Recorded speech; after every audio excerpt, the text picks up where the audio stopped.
حوت کەس لە ڕۆژی قیامەتە شەفاعەتت بووەکەن. ئەزانی یعنی چی شەفاعەت؟ یعنی داواکەن لە خۆی پەروەردگار خی گەورە لێت ببورێ و بتخاتە بەهەشت.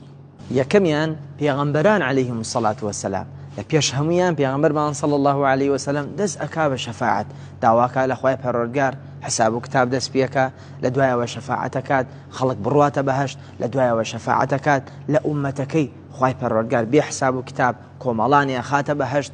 دوای ئەوە سێچن لە چنی مبارەکی خی پەروەردگار لە ئومەتی محەممەد صلی الله عليه وسلم بێ حساب و کتاب ئەخرێنە بەهەشت. دوای شەفاعەتەکە بۆ ئەوانەی کە شایستەی ئەهلی دۆزەخن، ئەفەرمێ بڕۆ هەر کەسێ بەقەد مسقالە زەڕێک ئیمان لە دڵی ماوە لە ئاگری جەهەنەم دەری بێنە بۆ بەهەشت. جا پێغەمبەرمان صلی الله عليه وسلم شەفاعەتەکە بۆ دوور و نزیک. ئایا ئەم شەفاعەتەی پێغەمبەرمان صلی الله عليه وسلم بۆ خۆت مسوەگەر کردووە؟ ئەزانین چۆن مسوەگەرەوێ؟ لە فەرمودەیەکی صحیحا فەرمێتی هەر کەسێ لە دوای بانگ سەڵاوتدا لە دیارم و دوعای وەسیلە بخوێنێ شەفاعەتی من بۆی مسوەگەر بووە. دووەمیان ئەوسا فریشتەکانی خی پەروەردگار دەسەکەنە شەفاعەت.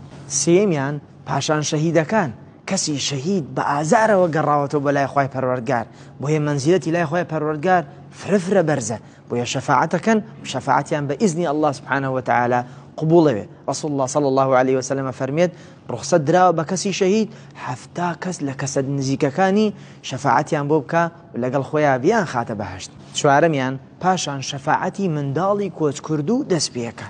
بەڵێ هەر کەسێ لە دنیا جەرگی سوتاوێ مناڵێ دوانسیان خی گەورە لی سند بێتەوە لە قیامەتە شەفاعەتەکەم بۆ دایک و باوکیان.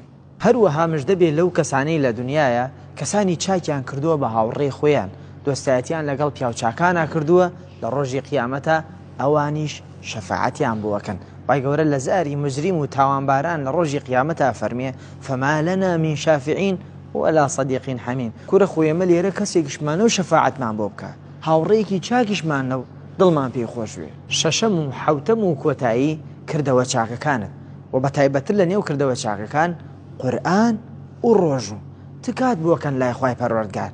جا مەخابن بوو ئەو کەسەی کە ئەمانەی کە باسمان کرد لە قیامەتە هیچ کامیان شەفاعەتی بۆ ناکەن. داواکەم لە خی پەروەردگار خی گەورە لە شەفاعەتی ئەمانە یەبەشمانەکە. ئامین. والسلام عليكم.